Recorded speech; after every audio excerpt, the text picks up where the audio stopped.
Hey everybody, welcome to Jack's Reading Corner. I'm Jack, and it is pouring rain today. And I don't mind the rain so much as long as I don't have to be out in it. Like, I would be very unhappy if I had to go to work in this weather, but luckily I'm not scheduled. Knock on wood that they don't call and ask if I could come in.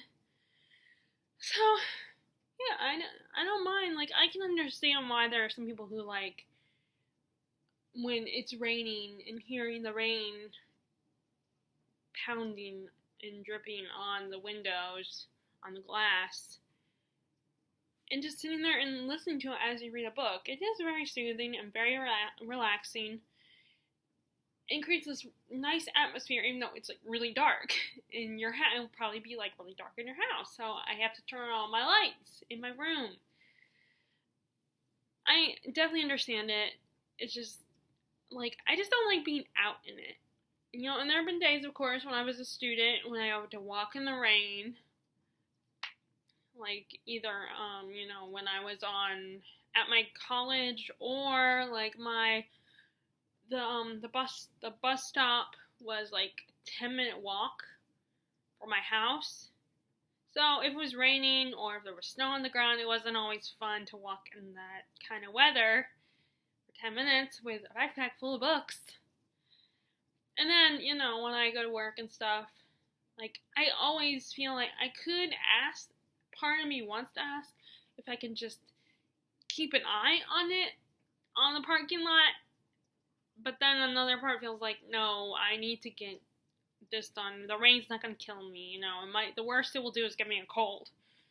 Of course, I have a friend who thinks that getting cold is worse than the time of the month that us ladies have to go through, but I personally think the time of the month is a lot worse.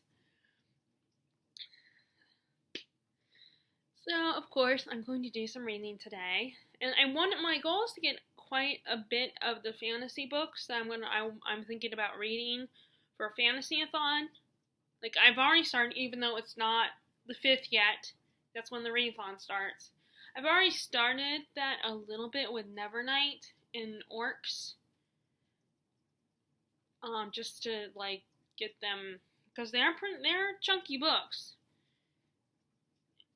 and like I'm just to get a good start on them. And the good news is with both those books, I've already started the first. I've gone past the first chapter. I think I'm on chapter 8 of Orcs, and then on Nevernight I'm like I'm chapter 18 of that one. Because I started both those last year. But, of course, as I've said before, I'm one of those people who will start books and then all of a sudden decide, I want to read something different. But, I am going to finish I Capture the Castle tonight. And I just last night before I went to bed, I watched Steve Donahue's, because I think he's a professional reviewer or editor, as well as works at a bookstore or something, or an used bookstore. I'm not sure. I'm not sure what exactly he does, but he talked about, and he said he had done a video like this before where he talked about what's a good professional review. And so he talked about like how you need to tell people what you're reading first, not just saying what the title is and who the author is, but telling a little bit about the book, giving a good concise summary that's only like a sentence or two. I think he said because in professional reviews you've got to limit yourself to like at least 800 words. So he said probably a sentence so you don't waste half the review describing your book. And I was just thinking about, because I recently, not too long ago, like I want to say in 2017, I wasn't, a reviewer for a friend of ours' magazine.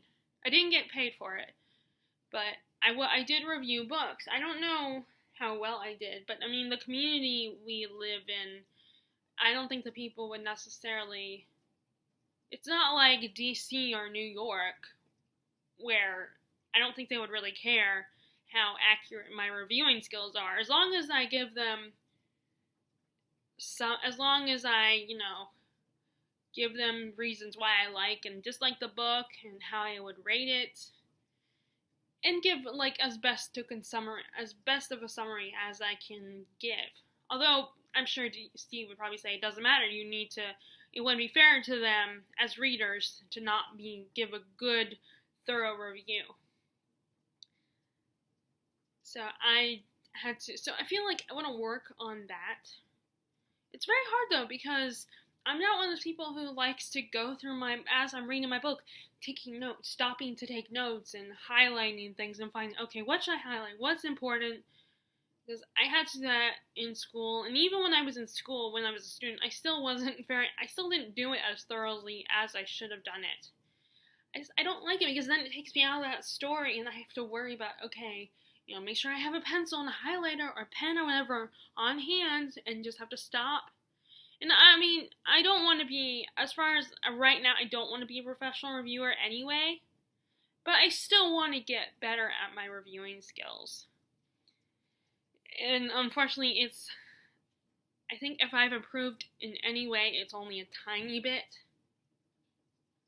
Like, for one thing, I know I'm really bad at summing something up. I'm just not very good at it. I will practice sometimes throughout the week to keep my, if I'm just feel like if I'm at work getting the carts and to make it seem a little less tedious, I will, there's a lot of things that are running through my mind, not just thinking about, okay, I gotta get this many cards and I have to make sure I go inside, or when can I go to the bathroom, or when should I take my break, or, I don't just think about that stuff, but I also am thinking about, like, what if I decide to film a video, what I'm gonna do in my video, and I'll practice it in my head. Like, I probably practiced, no, actually I didn't really practice this one. This is kind of a spur of, well, not really, because I've gotten to the habit of doing this now. But, yeah, I definitely, but I will practice, and I still am not, by the time I get to the video filming parts, I don't know, I just start to stumble, and get really nervous, and feel really awkward, even though I talk to myself quite a bit. Which, I know that seems probably weird and creepy, but, I mean, maybe not. Maybe I'm not. Hopefully I'm not the only one who does that. But I do talk to myself. Because I'm fine with being by myself. I mean, it gets lonely and quiet sometimes, but I'm used to it. I'm used to making up stuff and playing by myself and playing all the characters and stuff like that. But yeah, so it's something I want to work on my reviewing. So I have to get better at doing summaries and stuff like that. But I decided last night to start, while I was watching, I think, Steve's video, I typed up a document of the review. I started, and it is very hard to come up with a concise summary that's like a sentence or two long. I mean, I just have trouble. I have trouble enough as just talking to you guys on via the camera. So but I'm definitely going to work on that. And I probably should have, another thing Steve talked about is how he doesn't like videos that are booktubers that are inept and aren't prepared ahead of time.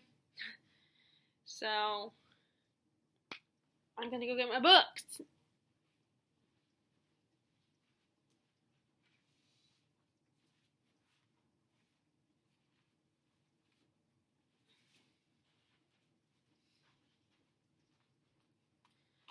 Okay, so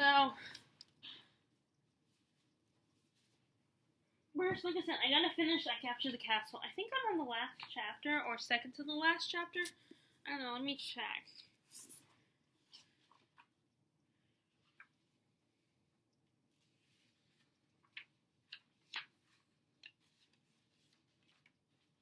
Let's see where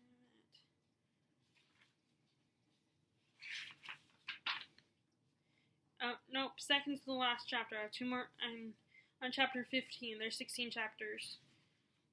So, I'm almost done with this. And it's so interesting. I'm trying to figure out. So, I definitely don't know who she's gonna end up with. But I think I was right to assume a certain character could be a potential love interest. That's all I'm gonna say. for her, her first love. And it's one of those stories where I don't think it's going to end happy. I think it's going to have like a very, one of those kind of endings where the character has this epiphany, this moment of regret, but at the same time, this character, our main character, kind of grows and realizes the error of her mistakes, of her bad choices, and has come to the conclusion that I need to not make those same mistakes in the future. Like, even though these stories are very sad and you feel bad and you want the characters to end happy, you know that what makes a good story a lot of times isn't always a happy story. I mean, for some people, yes, a good story has a fairy tale ending and is happy and everything works out for the main characters. But for me personally, I do realize I'm one of those people who believes that just because it's not happy or it's bittersweet kind of ending does not mean it's a bad story. I think it's a good story. And you have this, I always have this sense of satisfaction when I read a story and I finally finish it. Although that's also probably more about the fact that I finally finished it. And the satisfaction of finishing another book. So I just have to finish that one. That one I'm definitely going to read. This one I'm going to finish. And then, before I tell you about my books for Fantasy-a-thon, this is another one I need to read at least a little bit. And I might bring this with me when we go to Virginia to visit my sister. But this is not a fantasy book. This is one of Stephen King's more coming-of-age stories, and I guess you could almost argue it's science fiction. Not science fiction as in aliens or time travel or anything like that. It's the fact that one of the main characters is obsessed with like lightning and how lightning works, energy and stuff like that. So it is kind of sciencey in that aspect, but it's also very literary and a coming-of-age story with our main character having this connection with the town's minister, who after his wife and baby son die in a car accident, he has lost his faith and becomes more focused on his other passion, which is the science and, understanding lightning and energy. And I guess that's kind of has to do with physics? I'm not sure. I was never a science person. I do not like science. I mean, I don't hate it as much as I hate math. I despise math, although I know it's necessary. It's necessary skill in life. But I'm not a big fan of science.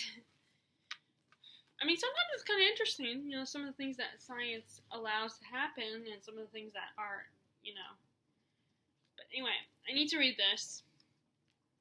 And I gotta get at least one Stephen King book done. I need to get one finished, either this one, or The Shining, or I know I won't get The Stand done. That's gonna be a long time before I get The Stand done. Because I cannot read an over 1,000-page book in like a month, or possibly a year. But this was the book that was the, Melissa from Binge Reader. This was she runs the group on Goodreads, the Stephen King group on Goodreads, or one of the Stephen King groups. I'm sure there's others. And last month, this was their book. But of course, I was in the middle of several other books and that I wanted to get done, so I never really got around to reading much of this book. So I think you could argue that I'm a little more than halfway. Like, Jamie is a middle-aged man, I think, at this point. And he's still with that man that Charles Jacobs introduced him to. He still works with him. And he kind of, what the book does is we kind of get, like, where he talks about what's going to happen later in the future. Like, he talks what happens to each of his family members and happens to him, which is very interesting. I also have, like, there's so many books that I have that I want to read soon, but it's just, especially because, like, Pet Sematary, Stephen King's, one of his books, Pet Sematary. There's a movie version, another movie version, because they made an on-screen version of it once before. Although I guess that was a mini-series. They are making it again, or they did make it. And then there's also Good Omens by Neil Gaiman and Terry Pratchett is also gonna be made into a TV show this year, soon, I think. So I wanted to read that one before that happened. And I did start it, and I might bring that one with me to Virginia, even though I have all these books right here. So, like I said, I want to get as many done as I can before we go. And I still have a good few days, like a little less than a week, I think. I don't know, but I just need to read a lot. I'm just worried though that because the work is letting me have that time off, I'm worried that I'm probably going to be working a lot those next few days before the day I leave, which is the 11th, I think.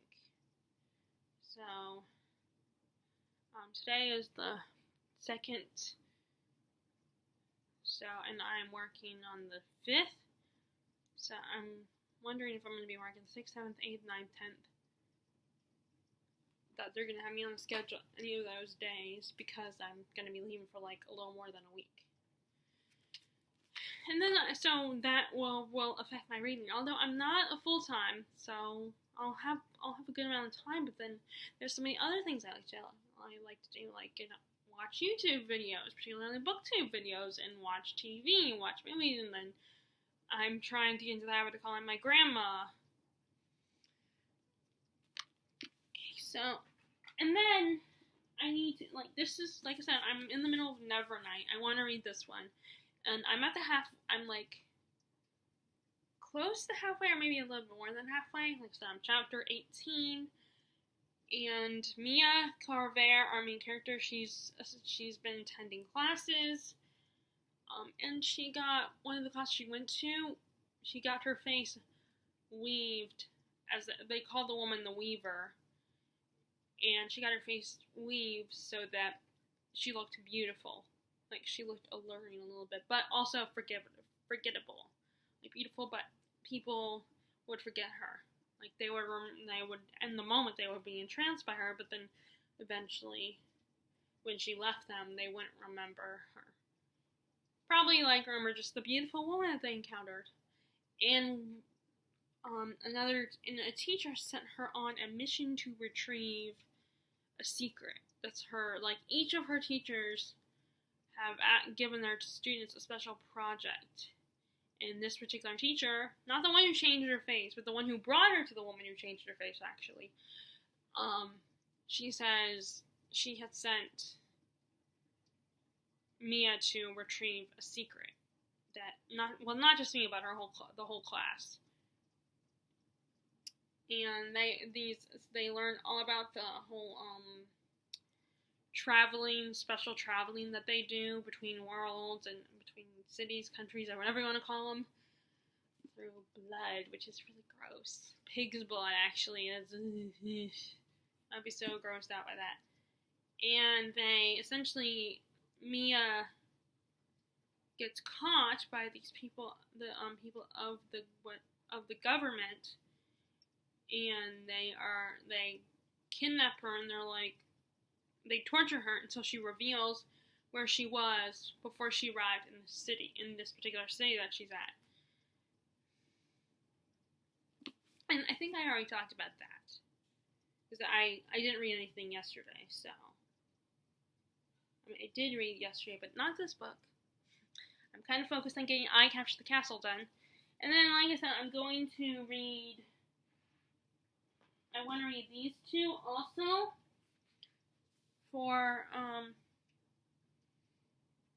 Where's another one? I don't know, but there's another one. Oh, it's right there. So I also want to read these two. Here, like I said, this Orcs. And last chapter. No, actually, no, I'm on chapter 12, not chapter 8. I said chapter 8 earlier, but I'm on chapter 12 of this book. 8 must have been the chapter I stopped at last time. This is another book I already talked about where it's epic fantasy from the orcs' point of view, and they are trying to retrieve this army of orcs has been sent to retrieve the special scroll for their queen, Janessa, who is half human, half orc. And it's not, and they had just lost the scroll, so their general is leading them to find the scroll. And their general is this main character in the story, and I think that's this guy Strike. And one of their younger soldiers got attacked. Like, I think he got bit or wounded or something, and so they were forced to cut off his leg. So that was very brutal.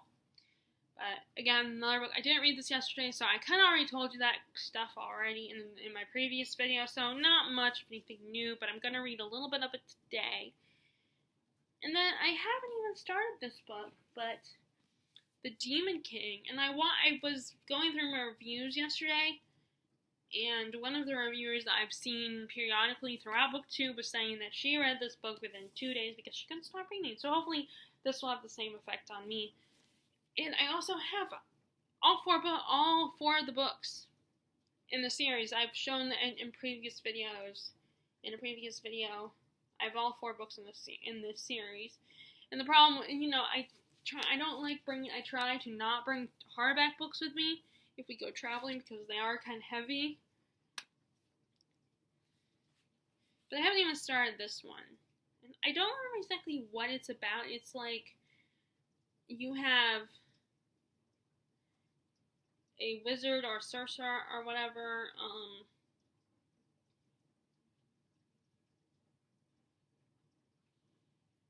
and you have a princess, and I guess they're gonna probably end up traveling together, and of course they're probably gonna fall in love. And Reagan has talked about this book all the time and says how great it is, and she's recently read the author's newest series, and I think that first book is called Stormcatcher, or something along those lines. I think she just finished reading that, so I want to read this one, and then I'm also gonna get back into, I'm gonna start reading Way of Kings by Brandon Sanderson because I've been really excited, and that's why I want to get Mistborn done, because I want to get started on Way of Kings, and Elliot Brooks was the one who recommended reading Mistborn first and then reading Way of Kings, because Mistborn is a bit easier and not as thick as that one. But my thing is, I can read books that thick, it's just they take me a long time to get through, and it's not because I can't read them or they're too challenging for me, it's because just eventually I get a little restless and want to read something else because those books are so long. And I have so many other books here that I'm thinking about reading. I still haven't narrowed it down, but there's some books that I need to probably start reading. The other one that is over there I'm not going to grab because I'm lazy is The Last Wish from the Witcher series. Technically the very first book, but it's not like the first book in the main series from what I've been told. It has a bunch of short stories that introduce the Witcher character. Oh, and this is, yes, it's the books that the video game is based on. But as I've said before, I probably will never I will never play the video games because I'm just not a video game person. And I don't want to start spending my money collecting video games. I mean, although I have heard it's good for coordination, and I do have not the greatest coordination skills, but I think I would rather, if I have a friend or my significant other likes video games, then that's when I'll do it. I would rather do that than buy it myself one day or have my parents buy it for me for a gift or something. And I think my mom has not such a good opinion about video games because her brother's a huge video gamer, my uncle, and then he got his son into video games. And my cousin is not exactly, he's not exactly a good example of a good young man. Like, he's a bit lazy. He's very smart, though. He's book smart. He's a bit lazy, keeps himself very quiet. And he doesn't, like, offer to help my grandma with the yard work or something. You know, which is what, as a young man, he should do that. He should be the gentleman and offer to come over and help my grandma with her yard work and rake her leaves instead of her having to do it herself. But anyway, so that's what I'm currently reading today. And I don't know what else I'll read today. Of course, I might just get sidetracked by TV. I've been watching Are You Afraid of the Dark again for the third or fourth time. I can't remember. Because I love that show, and I'm so excited to finally have it in my possession. You know, I missed that show from my childhood. It was so fun, and, you know, of course, though, when I'm watching it now, I'm like, this is so silly. I can't believe this ever creeped me out or anything. I mean, it's still a little creepy. You know, it's still creepy if you really think about it, especially at night. And it is formulaic, and it's, like, cheesy, and the special effects are really bad, and the acting isn't that great, but they're so fun, and it's nostalgia. It's like when you like something like, now I'm not saying this thing is bad because I am a huge fan of this thing, but, you know, Harry Potter, where a lot of people criticize Harry Potter, and it's not the best written book in the world, but everybody loves it because they have nostalgia attachment to it, and it's a fun, exciting series, and there are a lot of great things that J.K. Rowling does, like, she has prejudice in her story, you know, with them being, and then great story arcs for characters like Snape. These characters are very complex and interesting. Although I'm part of that group of people that doesn't understand why everyone's in love with Snape. I mean, he's definitely an intriguing character. But it's just, I agree with some other people's criticisms of the character. I mean, so it's like that where it's more nostalgia than anything, that you still hold a torch for it. So anyway, that is what's going on in my reading today. Would love to know what's going on with your reading today. And as always, I hope you're enjoying doing that. And if you like this video, be sure to give it a thumbs up and click subscribe. And I will talk to y'all later. Alright, bye!